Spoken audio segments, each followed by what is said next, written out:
Star Wars Omega Squad Targets by Karen Travis. Headquarters Special Operations Coruscant Arca Company Barracks. "Get on," said Phi. "Shoot me. Do your worst." He held his arms away from his sides, presenting a clear shot to his comrade. Aten raised the Verpine shotgun and aimed two-handed left hand, steadying the grip. "You're all mouth, Phi," he said. Aten squeezed the trigger. Phi's armored breastplate puffed a cloud of coating with a loud crack, and he fell back against the wall of their quarters. Verps were silent except for the impact and the screaming that sometimes followed the blasts. Phi wasn't screaming, but behind his visor, he had his mouth open in a silent O of pain. Aten stood over Phi and checked both the breastplate and the Verp's chamber before hauling him back to his feet. They took off their helmets and looked around for the spent projectile. Phi picked up a flattened disc of metal whose edges were split and curled back like a flower, and tossed it in the air for Aten to catch. "Okay, the upgrade worked," said Aten, "but you can't blame me for checking. I spent a month in the Bacta tank thanks to one of these." Phi didn't trust procurement any more than Aten did, not when there were more than 10,000 sets of costly equipment to upgrade. They gripped about the expense, but now everything, from their armor systems to the DC-17 rifles, was hardened against EMP and Verps, the two weaknesses that had almost got them killed on Kulora. Phi slipped his helmet back on and raped his knuckle plate on it. "Well, nothing short of sustained laser cannon is going to give us a headache now." The door whispered open. Nina, all grim responsibility, stood in the doorway in his black bodysuit. Darman was behind him, armored up, helmet tucked under one arm. "What was that noise?" Nina said. "Testing the new armor, Sarge." "Testing my patience, more like." He made an irritated click with his teeth, just like Cal Scarata used to. If I could see more of the older training sergeant's habits in Nina with every passing day. He glanced around the room. "You fired a weapon in here. It's okay, Sarge.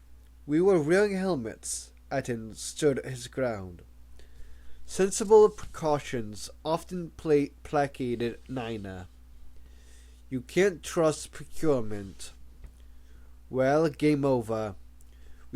We've got trade. Armed siege at the GC spaceport. Don't they have civil police for that sort of stuff?" Phi asks. "We'll be directing traffic next." "Not when there are hostages and one is a senator." Nina held out his hand to Aten for the Verpine, studied it, and then handed it back. "They've never dealt with anything like this before, and they heard we were the boys for the job." Phi lifted his backpack from its locker. "I didn't have anything special planned for this evening anyway." Aten was right. He was all mouth. He became two men again, as he always did when it was time to roll.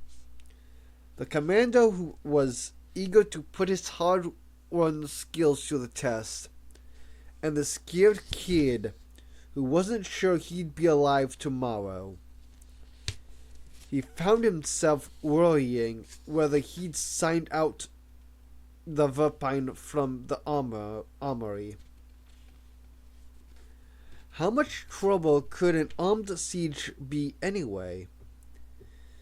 He had his Khatan armor, and he and his mates could take on a small army.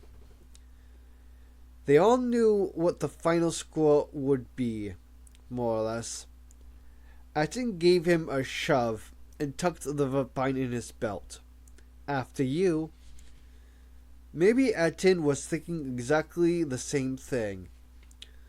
Holonet News Update, 1530. Senator Mina Teals is believed to be among the 6 hostages seized by an armed gang at Galactic City Spaceport. Police have sealed off the area, and all city traffic and interplanetary flights are being diverted. Expect long delays. More later.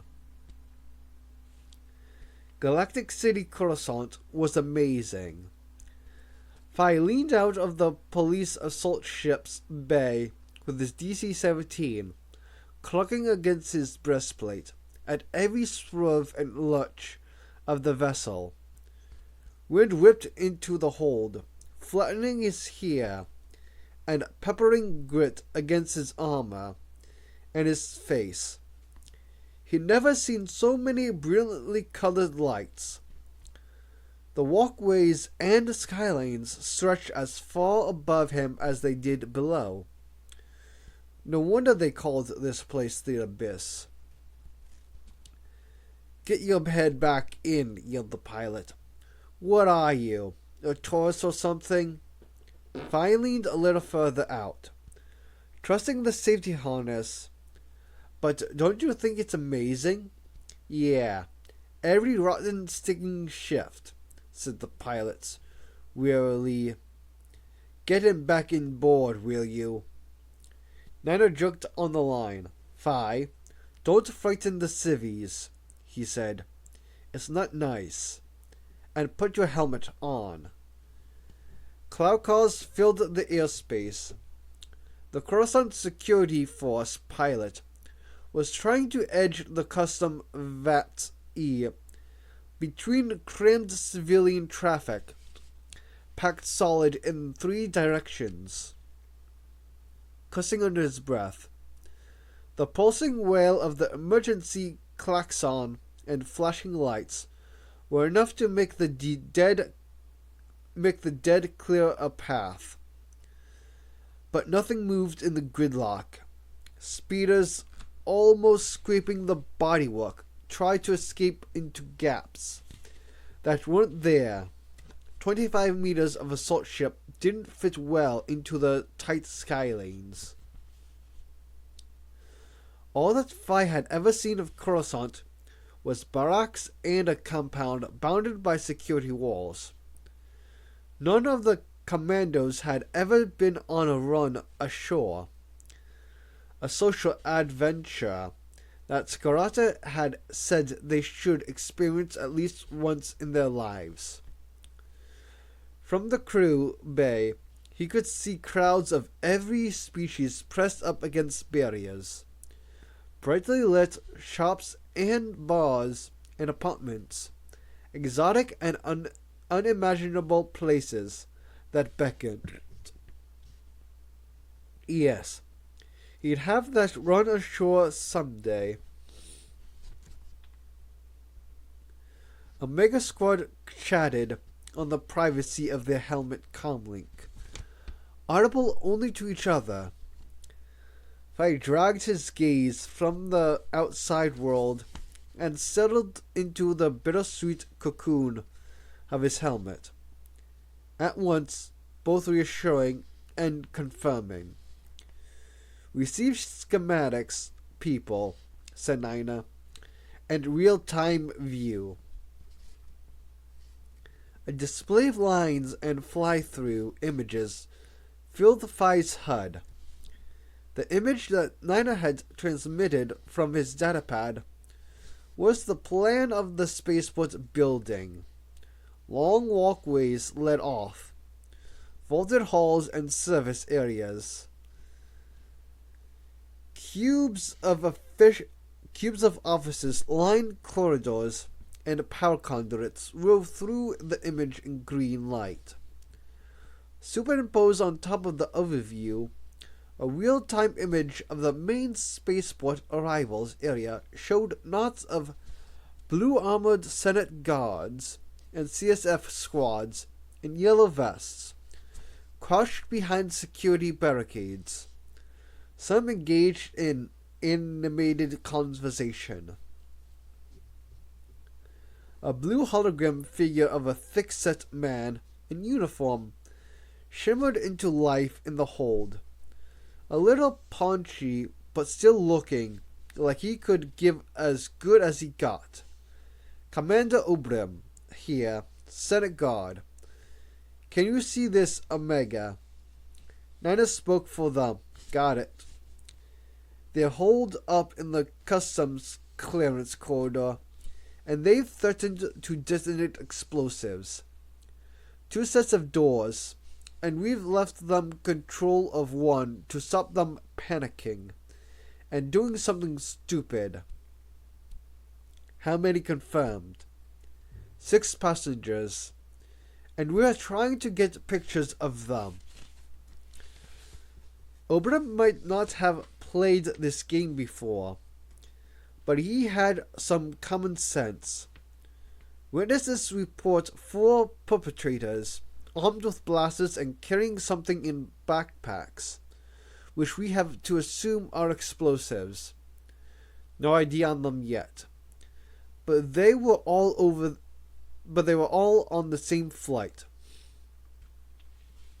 Any contacts with the targets? A pause. If you mean the gang, they've issued demands, and we have a secure comlink established with them.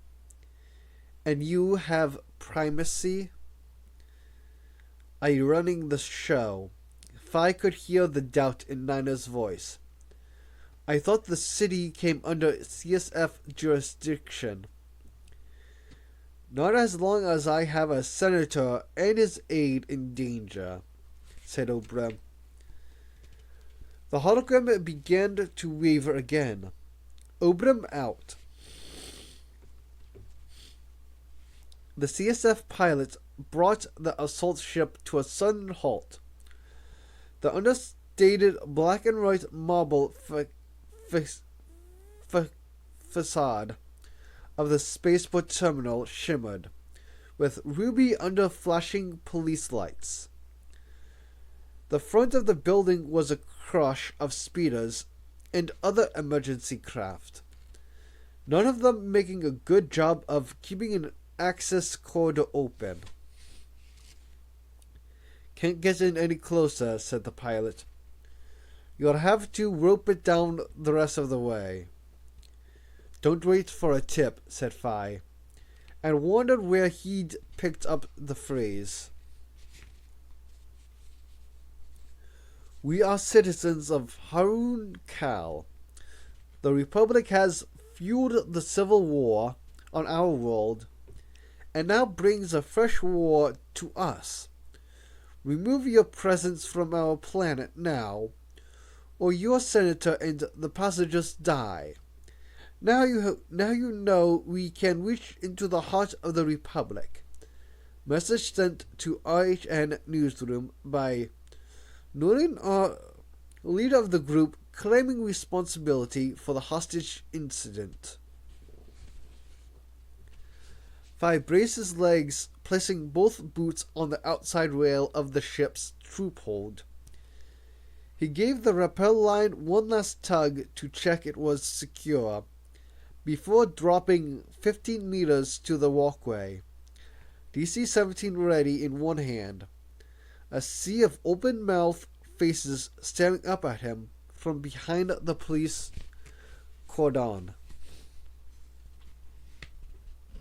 A sudden movement in his peripheral vision made him raise the rifle. A hovercam with an IN logo was sitting motionless 5 meters to his right, too far inside the cordon, outlined against the clean, white facade of the port. There was no point being covert ops if you were on the news, and your target might be watching. The rest of the squad could see Phi's field of vision, VIA and Icon, in their helmet links. I don't think that Cam's seen a Dees before, said Darman's voice. Phi's boots hit the walkway and he aimed.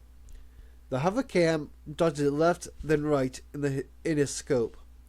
Fast, but not fast enough. It has now. A shout of "Hey!"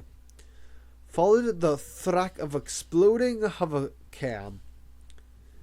The rest of Omega Squad hit the ground and jogged toward the terminal entrance. "You shot my cam!" yelled a woman from the watching crowd. She was wearing a bright yellow tabard emblazoned with the word "Media" in large letters. "You shot it!" Phi touched his glove to his helmet in apology, just as he'd been taught.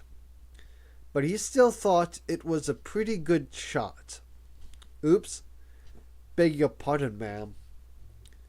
He jogged after the others, conscious of the staring crowd. Phi saw his armor is safe and welcoming, but the expressions on a couple of faces made him realize that ordinary people were scared by it. And it wasn't just the civilians who found Omega Squad a riveting spectacle. The CSF and Senate Guard officers at the forward control point stared too.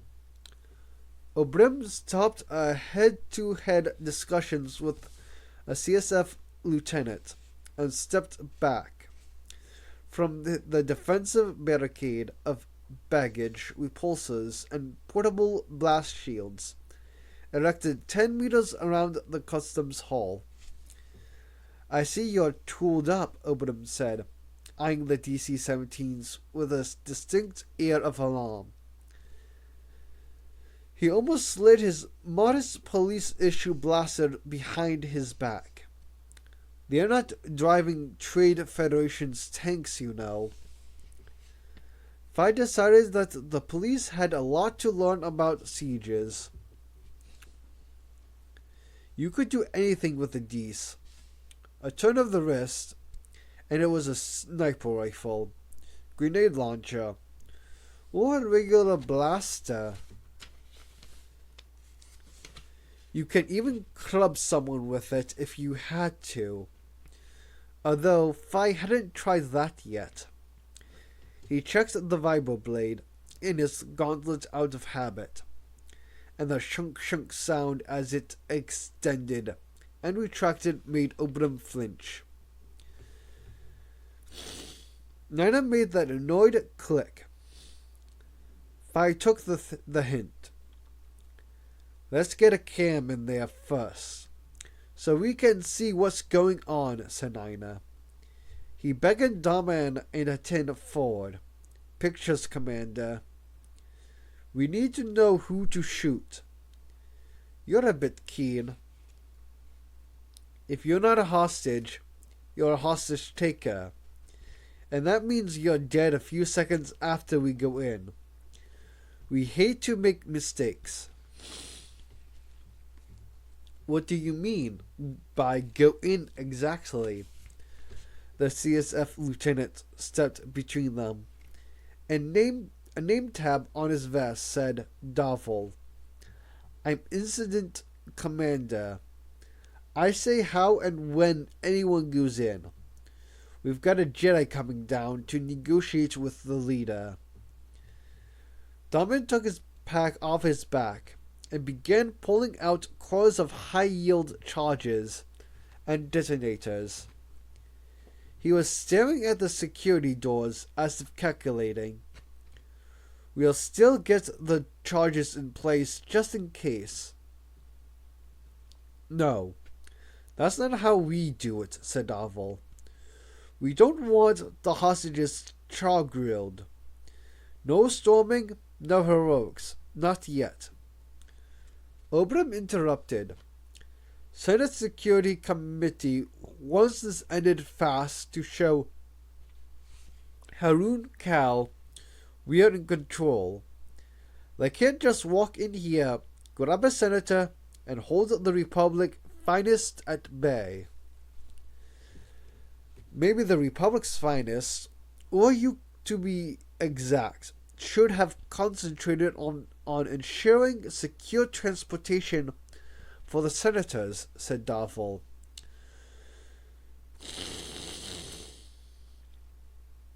What about those other hostages? You want to tell their families that they got fried because you called in the heavy mob to save a politician? Nina waited all mild, deceptive patience. Vi had decided on first meeting him that he was a misery guts. But now he found him solid and reassuring. Just the way a sergeant ought to be. Let's be clear what we are trained to do, gentlemen. We go in and extract hostages by any means necessary. We don't ask for ID. We don't take targets alive. We don't avoid damaging the furniture. When you sent us in, there's no happy ending. He paused as if waiting to see if the reality of the request had sunk in. So, we'll just wander around and rig the interrupts to the power and light. And you call us when you're ready to roll. Atin took a couple of strip cams from his backpack, each no bulkier than a sheet of flimsy. Vi switched to the internal helmet comlink. You think they're real terrorists or Harun Kal government agents upping the ante? Atin shrugged. I don't care as long as they fall over when we shoot them. A commando's life was all clarity. Vi was glad he wasn't Obrim or Davil. Holloway's update 1700. The family of an elderly couple held hostage with Senator Tills have made an emotional plea for their safe release. Jos and Sarah LaRouture from Gaki were on their way to see their first grandchild when they were seized. Other hostages have been named as Customs Officer Barin Biananin and Senatorial Aide Von Merit Jai, but the identity of the sixth hostages remains unknown.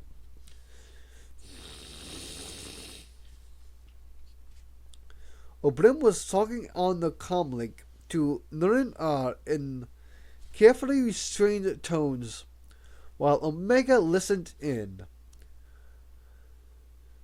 Vi was concentrating on the sounds in the background with the intensity learned from growing up, where everyone looked and sounded the same, distinguished only by minute variations in tone and expression.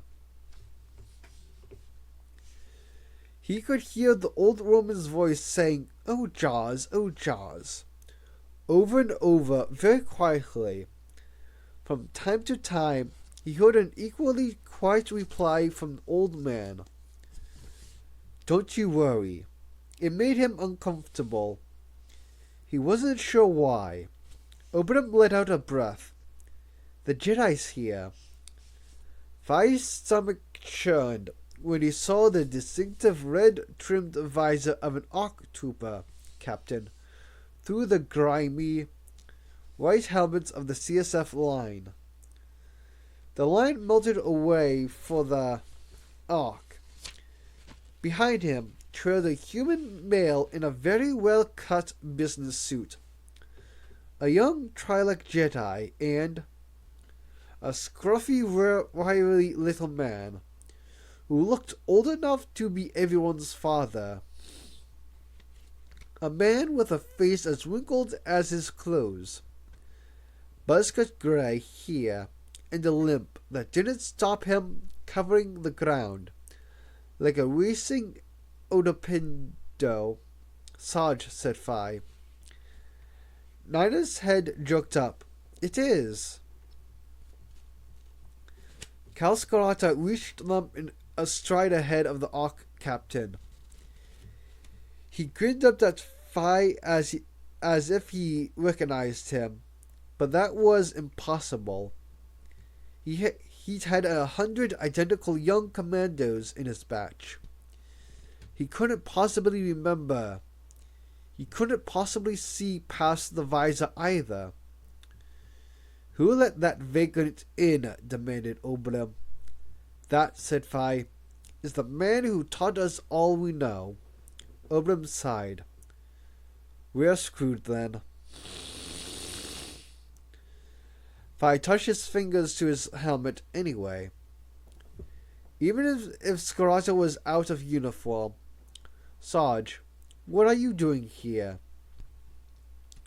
Where there's trouble, Phi, there's always a job for me. Special security advisor now. Oh, he knew. How? How? Nice new armor. Going on a date? And who's he? Phi followed Scarata's gaze. That's a 10. Hang on. How do you... Lads, this is Master Kaim and the Senate Head of Public Affairs, Mar Yu Yen. Phi heard Oberon sigh again. And Arc N11. We all want the same outcome. Hostages out. Scumbags dead. Traffic flowing again. Let's get to it. Kaim looked like a youngster aged early by responsibility. He stared at the door behind the barricades and closed his eyes for a moment. Leku moving ever so slightly. Hands clasped in front of him. I'm going to ask them to let me in to talk, Kaim said.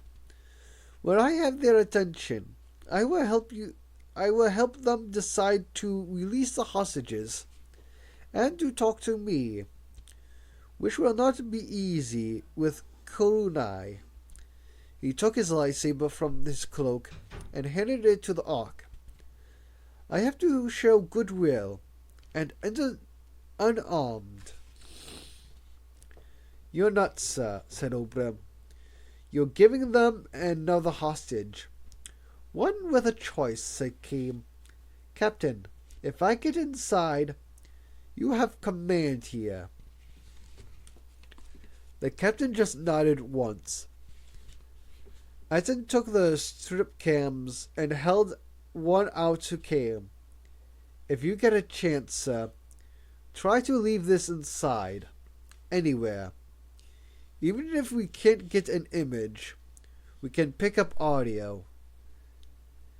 Kaim examined the strip and tucked it in his sleeve, then took out his comlink. None in awe. Can you hear me? Will you let me in so we can speak?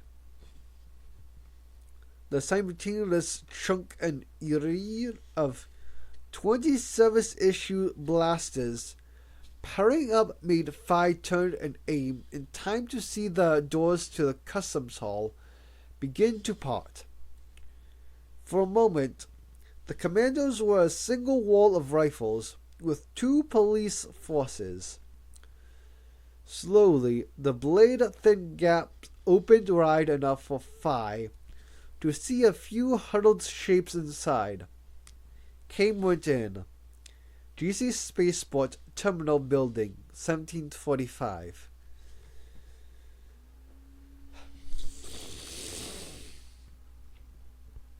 Fi could see what Atin could see and hear what he heard. The squad had switched to the camp output within their helmets, and they were all focused on an unsteady image of folds of fabric and the muffled but audible conversation. "Let these people leave," said Kim. "You don't want to harm them. And no doubt you don't want to harm ordinary Koronai, yet your interference does just that." The view from the cam shifted, and Fi could see figures distorted by the right-angle lens. 3 men, one in gray, one in dark green, one in light tan, and one in a loose dark brown coat. All had their faces obscured by black scarves. There were figures behind them, 2 groups of 3, also with their heads covered in the same scarves.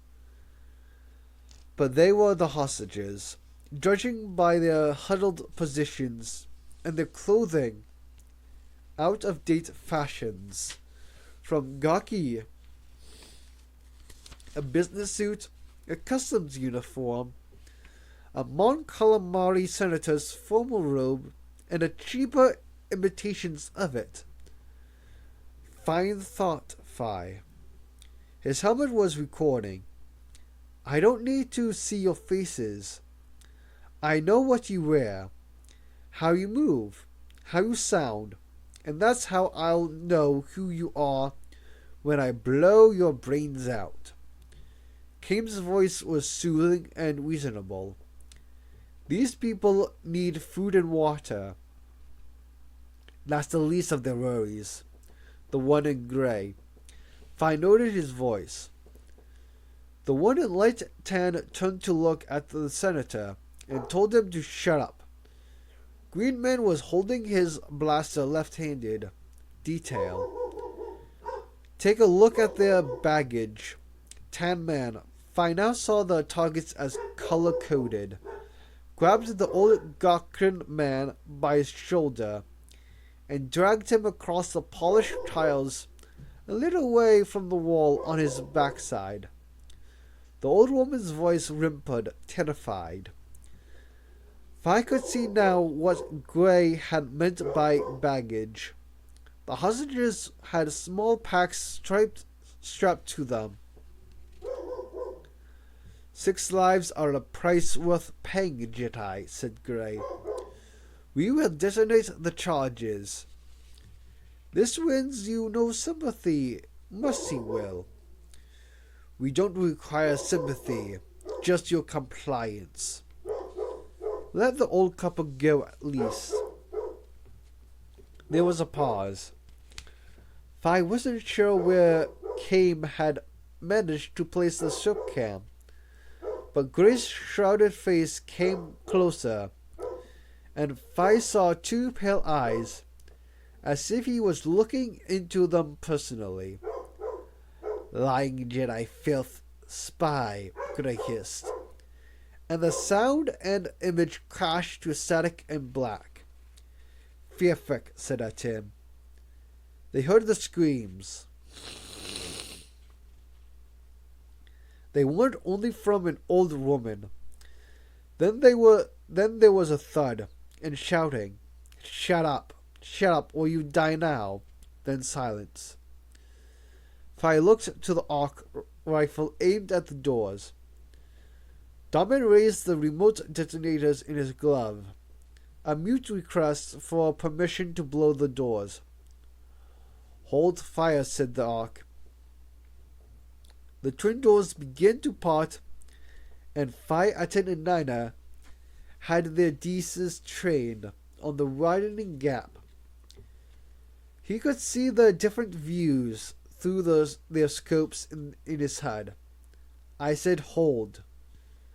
Something tipped and rolled onto the polished marble, and the door's side shut again. It was Kame. Fi and Nina edged forward first, and the police closed up behind them. Fi wondered how much the hovercams and broadcast droids could see. Could the gang see them? Cam wasn't moving.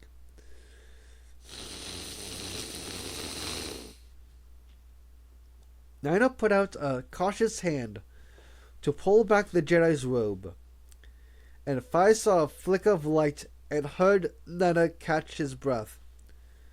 Booby trap, counting down. Fi didn't think.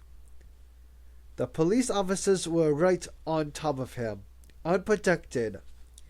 He flung himself flat on Kim's body, eyes tight shut, so he wouldn't see the shattered face, waiting long fractions within fractions of seconds,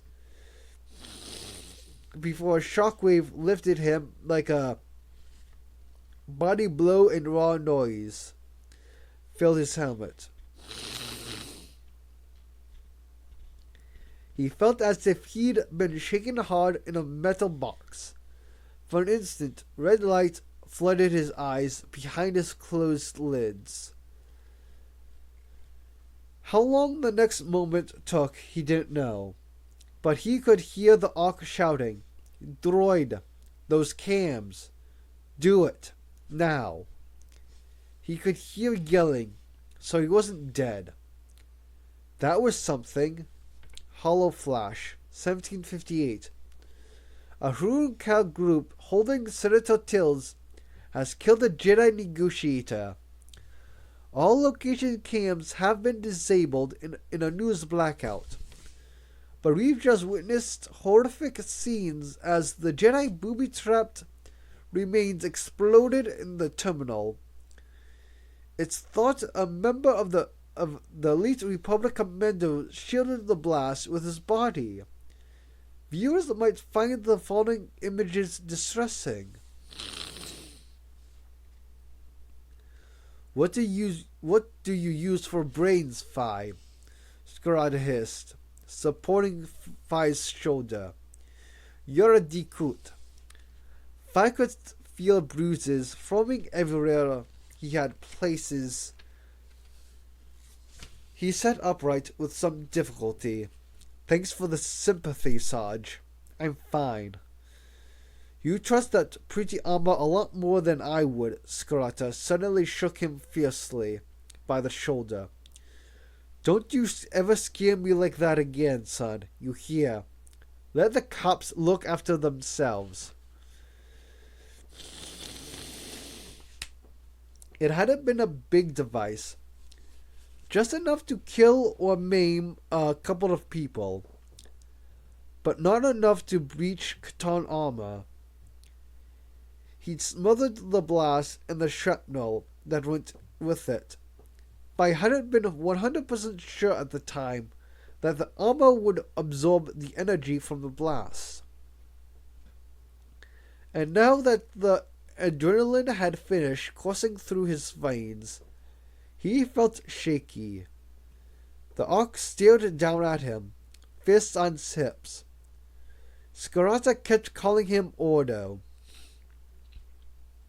Scarata insisted men had names, not numbers. Whatever the rules said. Nice move, said Ordo. Nice skirt, Fi indicated Ordo's battle-scared belt spat, shredded at the hem, like a flag that had been left too long on its mast.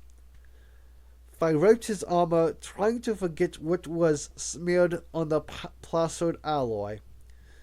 But the smell kept reminding him, really suits you, hand-washable. Ordo's expression was hidden behind his visor, but his tone wasn't. It's a comma, he said, all ice. Someday, Fi, someone's going to belt you one. Aten muttered.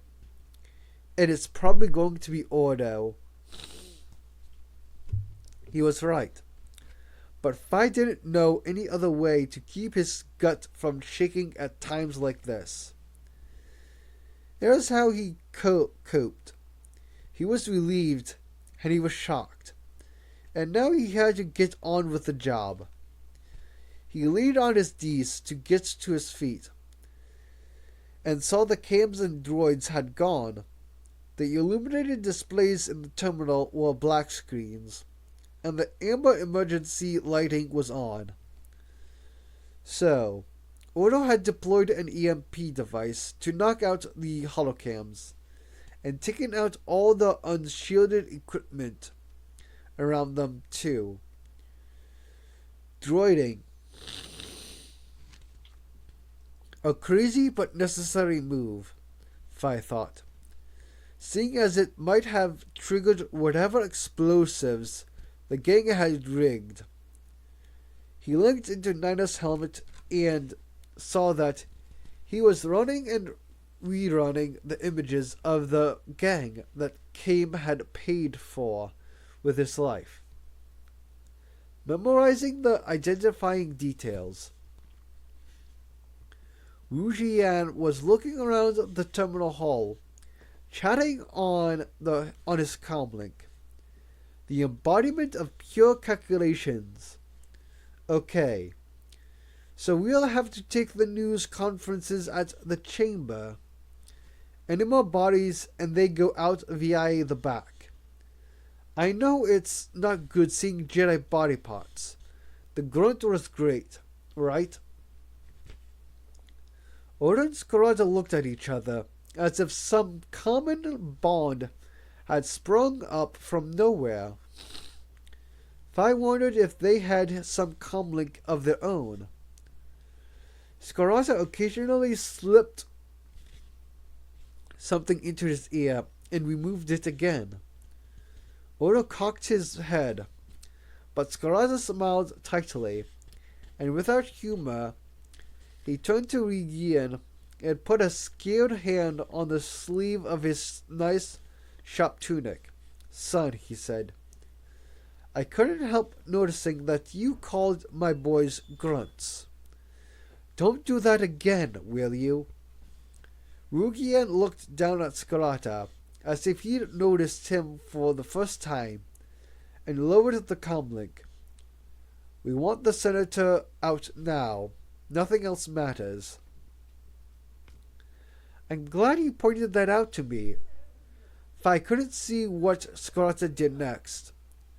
But his arm dropped down, and suddenly Rugian seemed to be taking a lot of notice of him.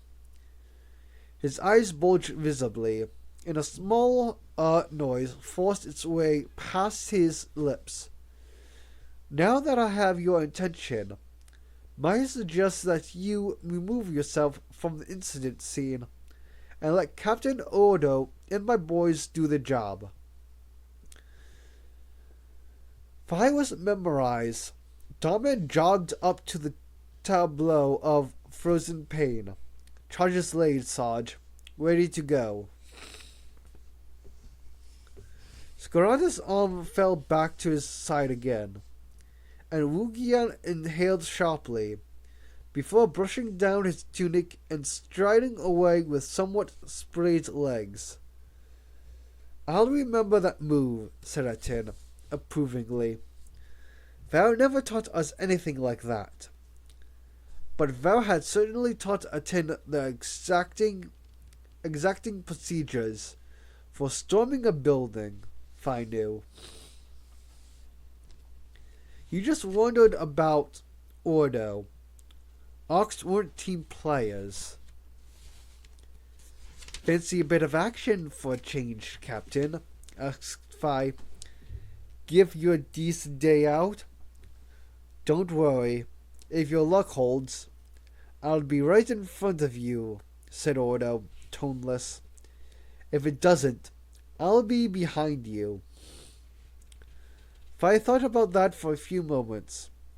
Then he started wondering again why Nurin and his cronies hadn't seized hostages on the transport before it landed. It was an easier location to withstand an assault. The fools were facing certain death. They wouldn't shift the Senate's position, and they had to be stupid if they didn't realize that.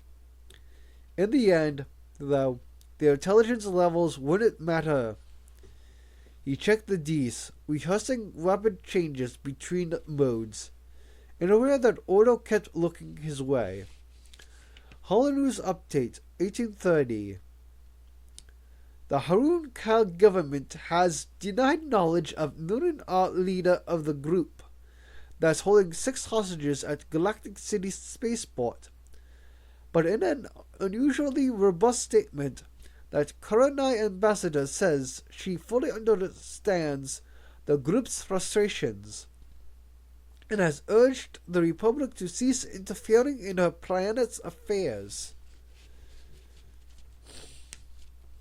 One of the CSF officers brought a tray of calf in flimsy cups and handed Phi one first.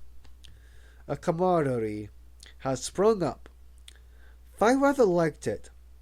The cups actually seemed in awe of what he'd done, and he began to realize that it felt good to be held in that kind of regard. "No cookies," said Skarata, and took a cup. The squad took their helmets off to drink. The officers seemed distracted for a moment, staring at their faces. "I'll see what I can do," he said.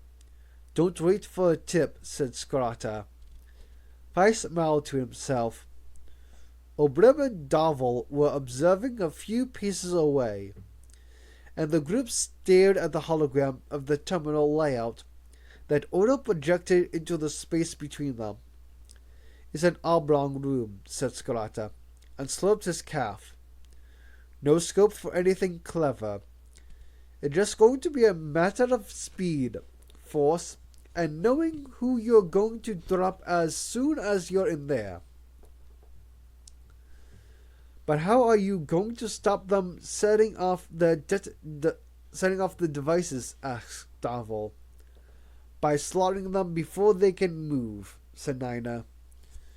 "We've done this more than 100 times, and we know how each other thinks. This is probably their first time, and the last." Odo dipped the finger of his glove through the shimmering virtual roof space of the customs hall. "I'll take the roof and keep the hostages still until we get bomb disposals in there to deal with the devices." "All the hostages?" said Obram. "I realize the senator is a priority." Darvel chewed his lip thoughtfully. Clearly a man who no longer wanted primacy in this incident. Phi thought that was a smart change of heart. If anything went wrong, he knew who would get the blame now. Oda got up and tidied his rappel line before fastening it to his belt. "I'll get in position," he said. "And I'm switching to the general comlink channel. We go in at 1915.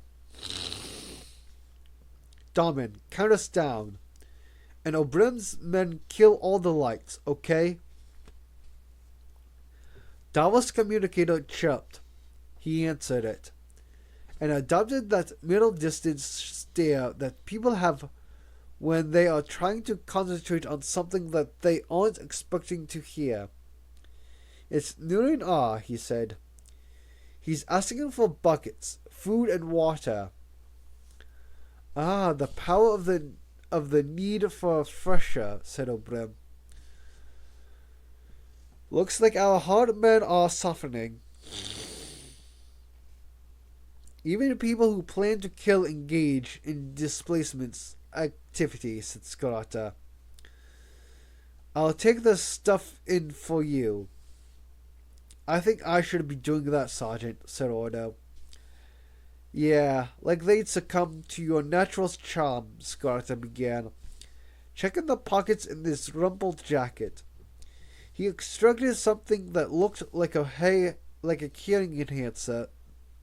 No, it was a hearing enhancer. Phi had always doubted Skarata's hearing was perfect, and now he knew. At 10. Can you pick up my enhancer signal? I hate this thing, but it does come in handy. It'll do, said Etin, stabbing his finger into a small receiver in his palm. Are you really deaf? A bit deaf. Just like you'd be if you hung around live fire ranges with a helmet for too long. With respect, you'll just add another complication, said Ordo. Scarata sipped his calf without looking up. If you mean that my boys will have to worry about shooting me by accident, then it's simple. They won't worry about it. Acceptable losses. There was a complete silence in all their helmet comlinks. For a telling and brief moment, no breath, no swallowing, no lick of the lips. Vi had a sudden mental image so awful that he didn't want to deal with it, not then. Now it was all down to a well-rehearsed procedure. The charges would detonate and they would lob in a few flashbangs so close together that it would feel like the same split second and plunge into reactions so automatic that they wouldn't pause to think what to do next, or even know how much time has elapsed. It was drilled deep, unthinking second nature. Vi longed for the moment. Instinct and training took him over again. I'll give you as many clues as I can, so listen hard, said Scarata. He fidgeted with an enhancer, making the same irritated clicks that Nana had. And if I'm in the way when you come in, it's too bad, okay? You drop 'em all, straight through me if need be. Will do, Sarge, said Vi, and knew he would never do anything of the kind. Galactic City Terminal, 1855. The doors parted. Vi, sitting well back, stared down the scope of the D's, not planning to take a shot, but ready anyway. Scarata walked forward a few steps. Grilled food board, he said, arms held away from his sides. A picture of subservience and, facilities.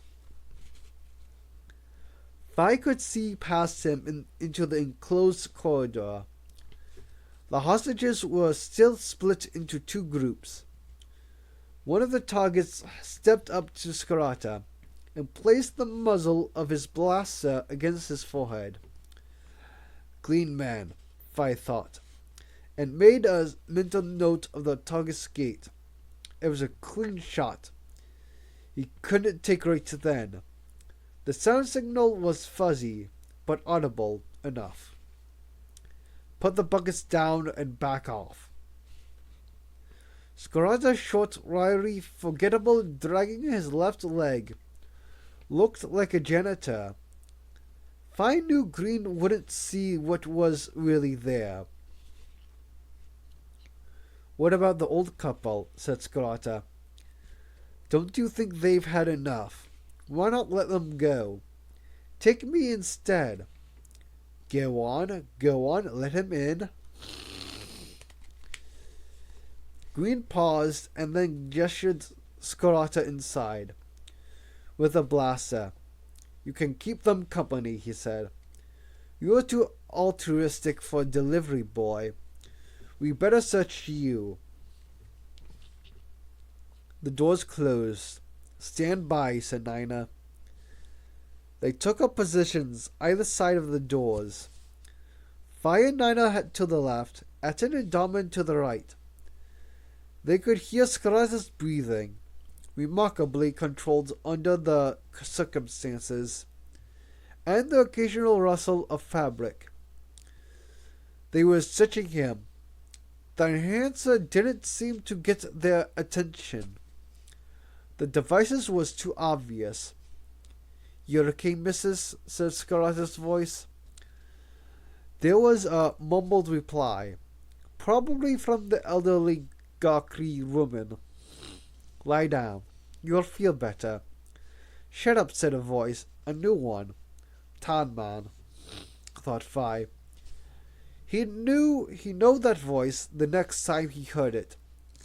"You'll get yours. Nothing personal, just business." They heard Scarlata and the targets again. Fi paused. Every word counted. Scarlata was probably risking death, or at least a smack in the mouth, with a blaster butt to speak at all. "Here, son, let me have a look at that chrono. Wow. That must have cost you something. What kind of business you in then? Where you from? Maro, eh? What's your name?" "Quiet. Maro. Never been there. You're Nazit, Durhe?" "Shut up," Tanman again. "Okay, keep your gear on. I'll just sit here with Jaws and Xira. You're okay, sweetheart? Don't worry." "Shut up, Thrak." There were indistinct sounds of fabric rumpling and occasionally breathy sobs in different voices. I tried not to think what the Thrak was, but at least they had a name for the last hostage. It might matter.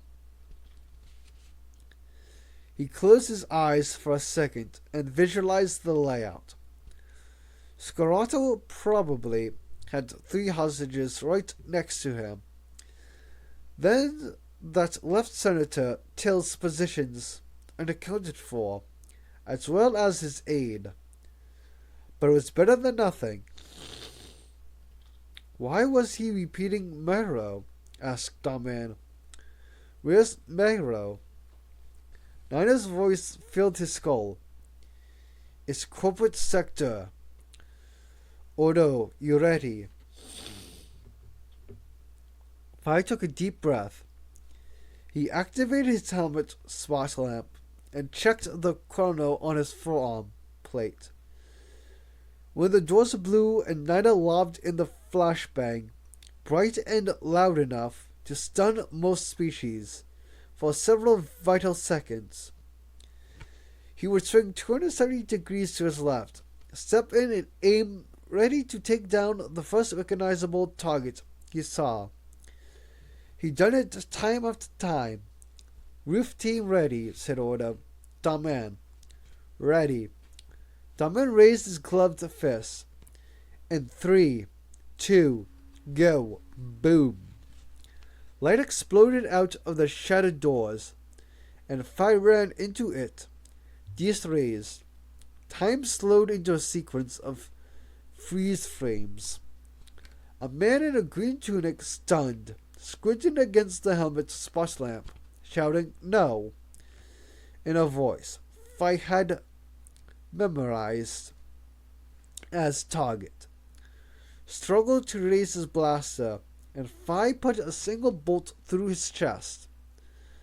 Spot lamp's beams crisscrossed the room. Debris rained down from the ceiling as Order crashed down a couple of meters from Fi. Aten dropped Gray with 2 shots. A second of utter silence. Then someone in dark brown got up from the floor, and Daman and Nina both fired at once. Everyone down, down.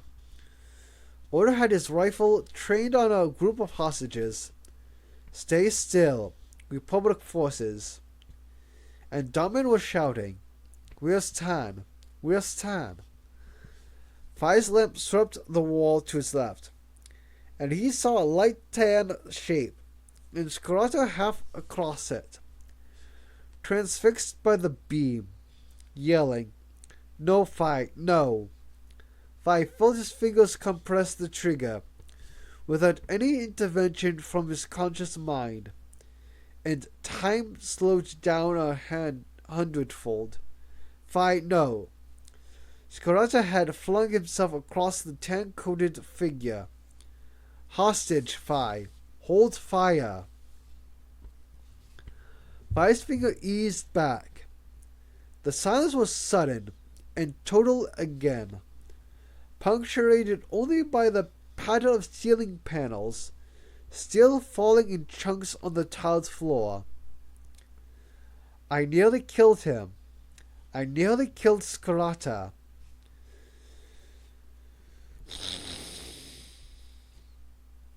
Ordo, standing over the hostages, suddenly fired his Ds into one of them and yelled at them to stay still. The emergency lighting came on again. 6 civilians were frozen in terror. Fearfix said at him, I thought he'd shot us hostage for a second. Get ordnance disposal in here before these people start going hysterical, said Ordo. And get the senator clear first. There was a man in an expensive suit crumpled on the floor between the other hostages, with a blaster beside him. He had a weapon, said Ordo. It's something of a giveaway. Must have swapped coats with our businessman. Now that all the targets were down, Phi could think only of Scarata's horrified expression in his spotlamp beam. He fought down an impulse to tell him he was sorry. The old warrior was kneeling in front of the stunned hostages, now making reassuringly cheery comments that everything was going to be fine as long as they kept very still, just a little longer. They were rigged to explosives, and a dead terrorist was still smoking gently in the mist. And yet they kept still, and they kept quiet. People generally did what Scarata told them. He glanced up at Phi. Well, not exactly textbook, but dead's dead. Explosives disposal officers moved in to check the backpacks, and the squad moved out. Phi looked at his chrono. The assault had taken less than 30 seconds. He could feel the adrenaline ebbing while his body, which didn't care how tired he was, tackled the aftermath of the massive surge of hormone. His breath rasped hard in his ears as he sat down on a baggage repulsor. All clear. The explosives officer came out of the wrecked hallway with an open backpack that rattled as he walked. And I mean really clear. These packs are just full of used comlink pots. Nasty bluff. Scarata wandered over to Phi and sat down beside him. We don't like practical jokes like that, do we, lads? He said. He motioned him to take his helmet off. Serves the stupid bunch of decouth right. Obram stood at the blast-shattered doors, looking bewildered. Is that it? He said. We pressed around for more than 3 hours, and you cleared the room in 60 seconds. 20, said Phi automatically. It all looked easy from the outside. It probably would have looked great to the holocams. Phi could see only that he had come within an ace of doing what he never believed he could. If Scarata hadn't identified the man as a hostage, Fi would have killed both of them with a single round. Sergeant Cal's nearly a father to the squad. How could I? He took off his helmet and wiped his palms across his forehead, still unable to shake Scarra's image from his mind. You really would have slaughtered me, wouldn't you? Said the old sergeant hoarsely. Sarge, I'm sorry, No, you're a good lad. He still seemed able to read Fi's every thought, just as he had in training. You only did what I taught you to do. What did I say? Fi swallowed. Priority is to drop the bad guys, Sarge. Good. I'm proud of you. Sentimentality gets you killed. He tapped Fi's cheek a few times with the flat of his hand. And matey over there is luckier than he'll ever know, as are we all. They made him change clothes with them for a good reason, I reckoned. He's Corsac.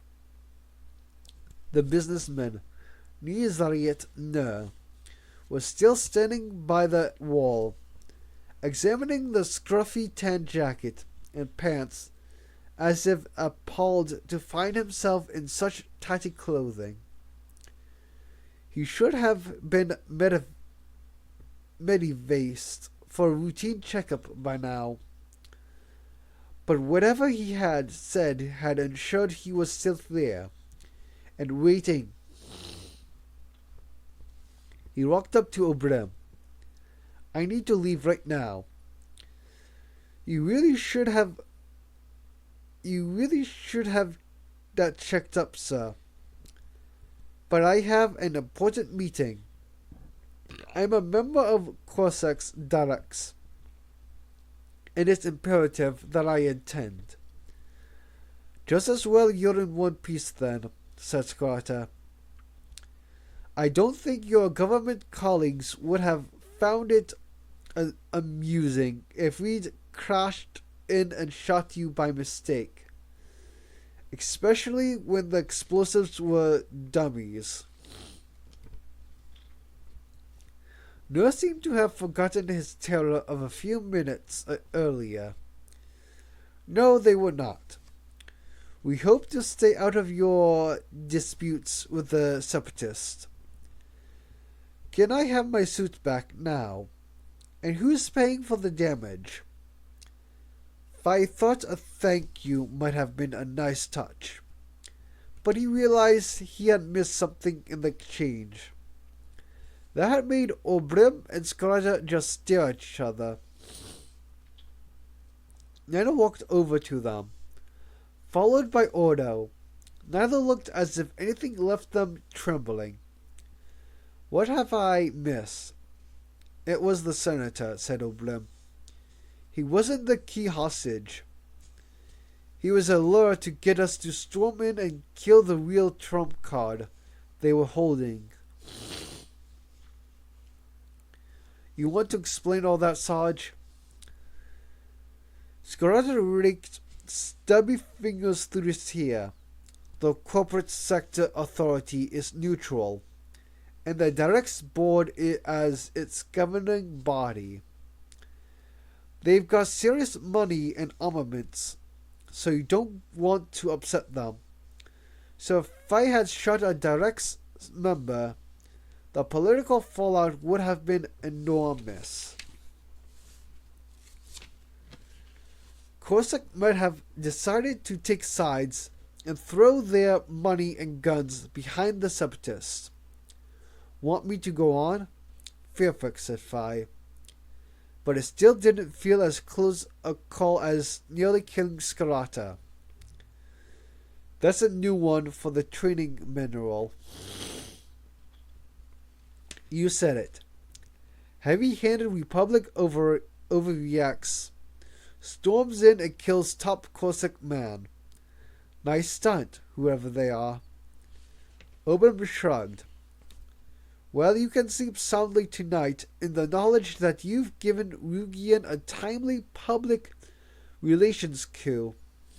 Just a shame it wasn't live on RHN. He trailed off. Oda had taken off his helmet. For some reason, Fi wasn't expecting the Ark to look like them. But of course he did. He looked Fi straight in the eye. But it wasn't like looking in a mirror at all, although it was a striking enough resemblance to reduce Obrim's to silence. "We're not supposed to be in the public's eye," said Odo, "but it doesn't do the Republic citizens any harm to know what we do." He was staring intently at Fi. "And you, brother, are very mouthy, very annoying, and stupidly brave. I forgive you for the crack about the Kama. This time anyway." Fi didn't feel brave, not right then. He also wondered if smothering the bomb had been any more courageous than Master Keem's actions. It was pure training of split-second decisions, exactly like Darman's on or Atin's, or Odo's. And it was another thing Kalskarata had taught him to do. He remembered that now. Halanu's Update, 1930. The siege at Galactic City Spaceport has ended, with the rescue of Senator Mina Tills and all the remaining hostages. Commando forces stormed a hall in the terminal building and shot dead 4 terrorists from a group opposed to Republic influence on Hanun Kal. We now have our droidicams back online, and we are going live to the scene. Rugian was as smug as Obrim had predicted. He came back into the terminal hall, trailed by journalists, and a cloud of fresh hovercams. Oozing satisfaction, Obrim stopped them and took him aside, walking him to the knot of commandos and police that was waiting beside the shattered doors. "Before you strike up the band, you ought to know the explosives were a hoax," said the commander. Fi watched absolutely nothing cross Rugian's face. "So? Looks like a stunt to get us to go in mob-handed and shoot a member of the Corsac Directs board. And that has nothing to do with the senator. We can't be sure who's behind it. So let's think about this before we start crowing." Rugian maintained his blank expression in silence for a few seconds. Then a practiced smile snapped instantly into place. "Commander, those thugs held innocent people and murdered a Jedi Master whose sole concern was the welfare of the hostages. The Senate does not tolerate terrorism. We deal with it robustly, and we have shown billions of viewers tonight just what awaits anyone who wants to test our resolve." His smile disappeared like a light going out. "The rest is detail, and that needn't trouble our vigilant media."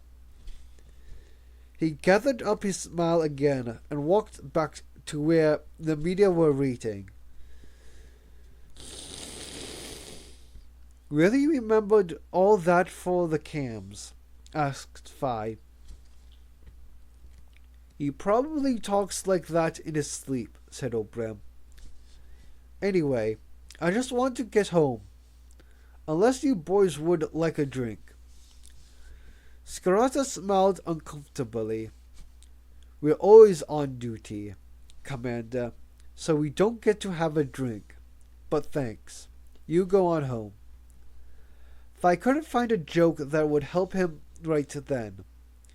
He was grateful for the privacy of his helmet. I really would have fired. Daman elbowed him in the back, more a playful gesture than one of annoyance. We missed dinner, he said. Maybe you can talk the cooks into fixing us something when we get back. Oda was listening to his private link, head down.